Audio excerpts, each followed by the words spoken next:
Please remember that downfall is an artistic interpretation, so not everything about it is totally accurate, and it condenses different historical events together and leaves others out. It's late April, and the Red Army is at or already within the city limits of Berlin. We're in the Reich Chancellery bunker in Berlin's Wilhelmstrasse, which means there are less than 40 kilometers, 20 miles, between the Red Army and Hitler's headquarters.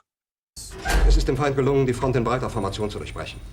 Hermann Fegelein enters the packed planning room. He was the brother-in-law of Hitler's soon-to-be wife, Eva Braun, and a devoted Nazi. Im Süden hat der Gegner Zossen genommen und stößt auf Stahnsdorf vor. On the map, we can see that the Soviets have already surrounded the city on 3 sides. Their armoured spearheads are racing to close the ring and cut off any chance of reinforcement from the outside. The last few reinforcements for Berlin are about to arrive from the northwest. They are members of the 33rd Waffengrenadier Division, SS Charlemagne, and are mainly French soldiers fighting for the Germans. Der Feind operiert jetzt am nördlichen Stadtrand zwischen Frohnau und Pankow.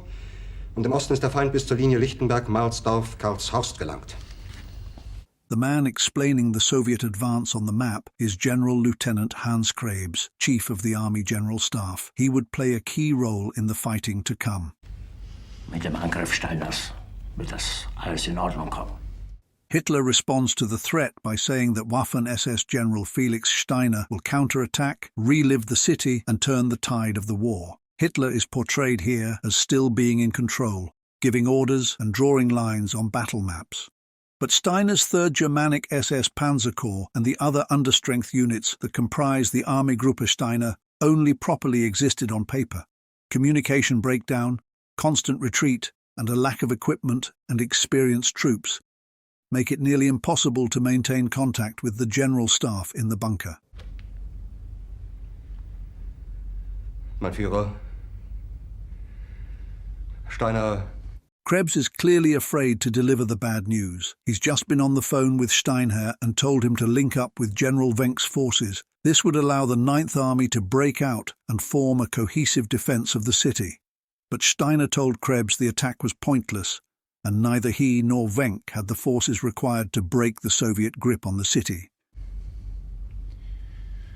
Steiner konnte nicht genügend Kräfte für einen Angriff massieren. The man who steps in and explains the situation is General Oberst Alfred Jodl, Chief of Operations Staff for the Armed Forces High Command, and nominally in charge of the defense of the country. He'd been close to Hitler's planning since the very start of the war.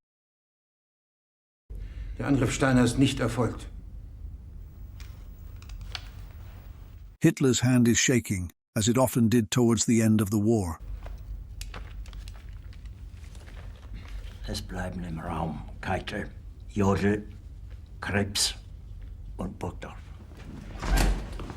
He orders everyone to leave the room, except Jodl, Krebs, Keitel and Burgdorf, basically the highest-ranking generals on his staff.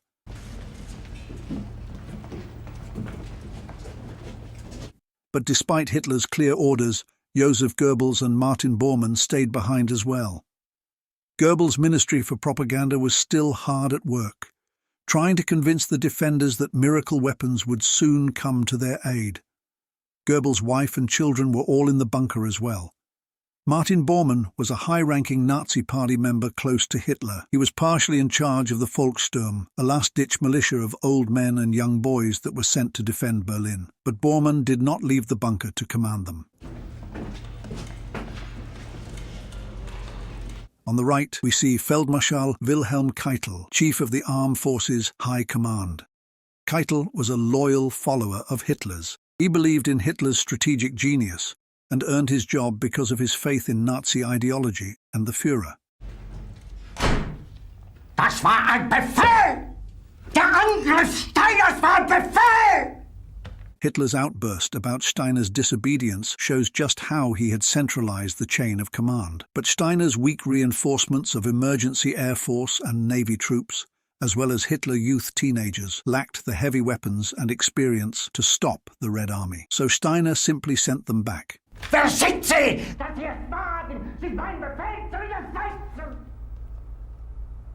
So weit ist das also gekommen.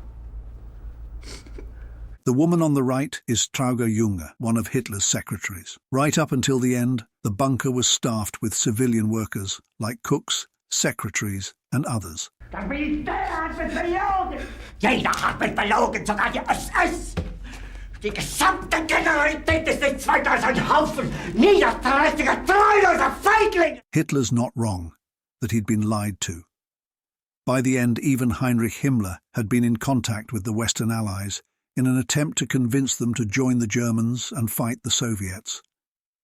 The other SS generals, like Steiner, knew about this, but Hitler did not. By now, these attempts had failed, and many high-ranking SS men were out to save themselves. On the other hand, some foreign Waffen-SS units were among the last to lay down their arms in the city. Meanwhile, some of the remaining troops around Berlin tried to escape towards the American positions at the Elbe River to the west. Mein Führer, ich kann nicht zulassen, dass die Soldaten, die für Sie verbringen... Ist Feiglinge! Verreiter, Versager! Mein Führer, was Sie da sagen, ist ungeheuerlich. The man speaking up for the common German soldiers is General Wilhelm Burgdorf, chief of the Army Personnel Office and chief adjutant to Hitler. Burgdorf remained a Nazi hardliner until the very end, and he committed suicide in the bunker on May 2nd. Jahrelang hat das Militär meine Aktionen nur behindert! This is Eva Braun.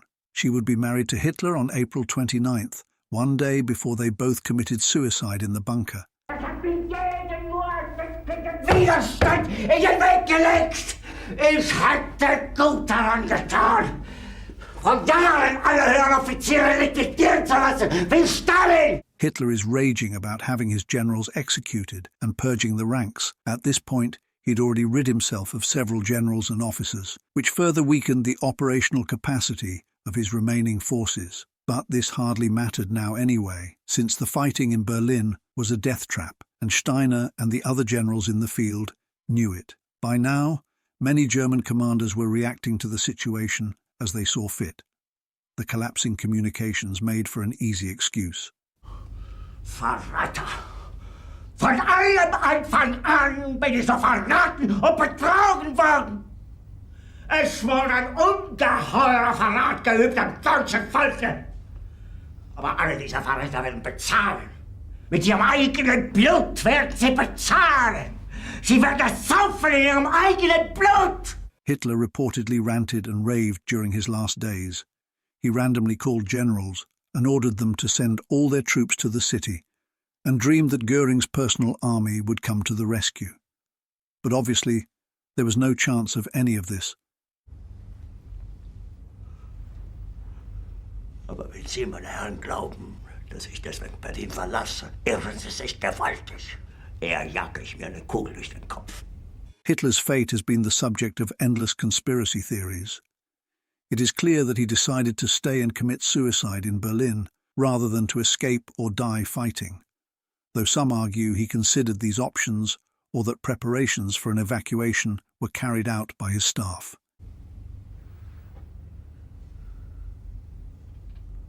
Tun Sie, was Sie wollen.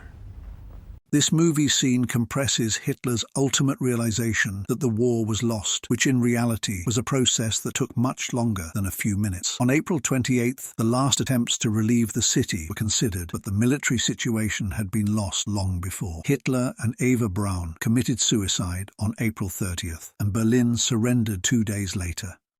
I really hope you enjoyed watching this video. You know, YouTube thinks you'll like the video shown on the right. It's personalized based on your own viewing habits.